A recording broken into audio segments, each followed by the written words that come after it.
Kaushalkant Mishra, why the storm in a tea cup. आज हर कोई एक एक्सपर्ट है हिंदी उर्दू भाषा पर, कह रहे हैं कि जिहाद का मतलब होता है संघर्ष। जैसे आजादी के लिए संघर्ष किया था, वो कह रहे हैं कि दूसरी आजादी की लड़ाई में आप वोट का संघर्ष यानी कि वोट का जिहाद कीजिए।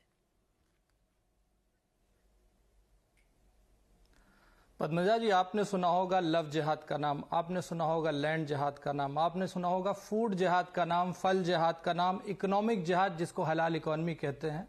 ये सब एक तरीका है इस्लाम को अपने आप को बढ़ाने का। उसमें हर धर्म को अपने को बढ़ाने का राइट है, इसमें कोई, मुझे लगता है कि हम उस पर न जाते हुए हम मेन मुद्दे पे जाते हैं कि जो माननीय मोदी जी कहते हैं, जो कांग्रेस ने मैनिफेस्टो बनाया और जो कांग्रेस की तुष्टीकरण की पॉलिसी है, वो सिर्फ एक वोट बैंक को साधने के लिए इस्लाम को किस तरह से यूज कर रही है, किस तरह से उनको एक्सप्लॉइट कर रही है, किस तरह से उनके सेंटिमेंट्स को यूटिलाइज कर रही है, ये चीज हाईलाइट करने की है। यहां पर बात इस्लाम और गैर इस्लाम की नहीं है, यहां पर बात तुष्टीकरण की है। आप देखिए, अगर हम कांग्रेस की पॉलिसीज को देखें, 2012 में राइट टू एजुकेशन बिल था, जिसके अंदर से बड़े आसानी से उन्होंने मदरसों को हटा दिया केवल तुष्टीकरण के लिए। वक्फ एक्ट बनाया गया 1995 में और वक्फ को एक हाईकोर्ट के बराबर का दर्जा दिया गया। उसकी अपील हाईकोर्ट में नहीं हो सकती, वो खुद एक इंडिपेंडेंट बॉडी होगा। माइनॉरिटीज कमीशन एक्ट बनाया गया, माइनॉरिटीज को अलग कर दिया गया। उसी इन 1992 जब उन्होंने हिंदुओं में से पहले जैन, सिख, बौद्ध सब हिंदू के पार्ट आते थे, बड़ी आसानी से उन्होंने हिंदुओं को डिवाइड किया और माइनॉरिटीज कमीशन एक्ट बना करके 7-8 माइनॉरिटी कमीशन के चेयरमैन केवल मुस्लिम बनाए। जब से भारतीय जनता पार्टी की सरकार आई है, दूसरी माइनॉरिटी में भी मोस्ट माइनॉरिटी सिख लोग हैं, उनको बनाया गया माइनॉरिटी कमीशन का चेयरमैन। पारसीज की तो बात ही नहीं कभी की इन्होंने। तो माइनॉरिटीज के नाम पे मुस्लिम का तुष्टीकरण की राजनीति करने की जो बात की जाती है, ये इनकी बात है। मैं एक आखिरी चीज कह के खत्म करूंगा अपनी बात। आपको कुछ फैक्ट बताना चाहता हूं।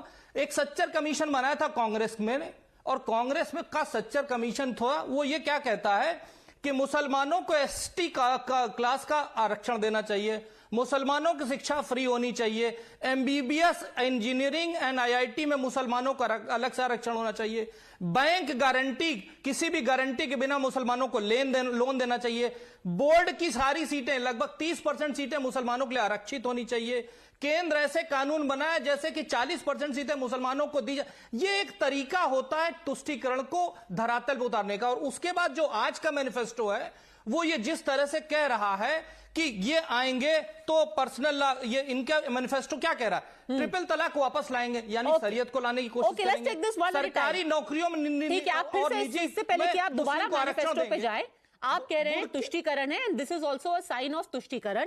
अजय वर्मा जी, ये एक लार्जर तुष्टीकरण की बात है। By the way, we are just learning that Salman Khurshid and his niece have both been booked now for this comment that was made from stage in Farrukhabad, and the reason for Salman Khurshid being booked is because he was also on stage. The video shows very clearly that he was also on stage. He was present when that comment was made.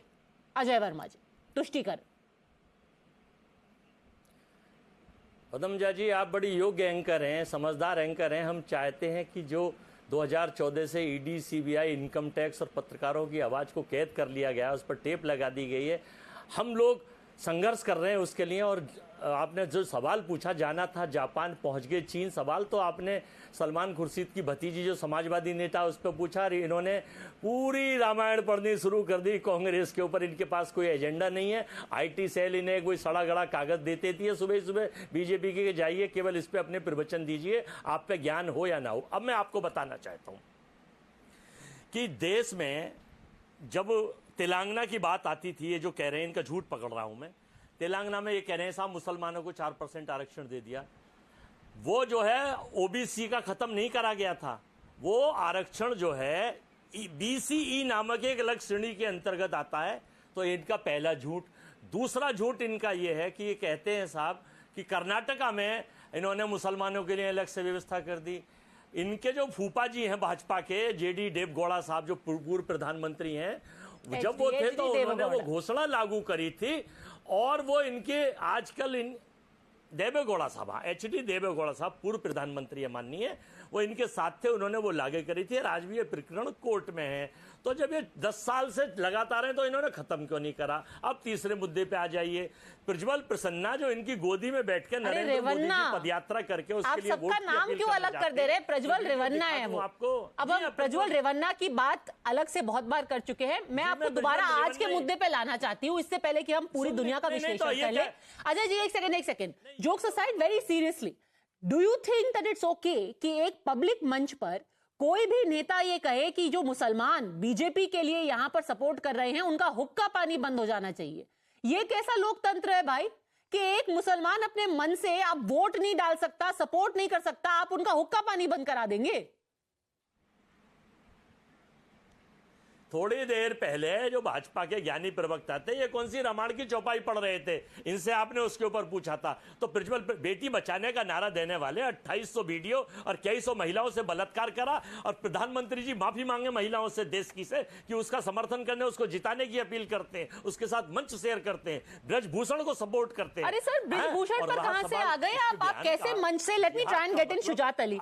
Shujaat Ali, can you answer the question? How is it okay for anyone? And let me also show you some data now. You know, very often the Congress says we are here to talk about uplifting of Muslims. Kane sir, your dinner.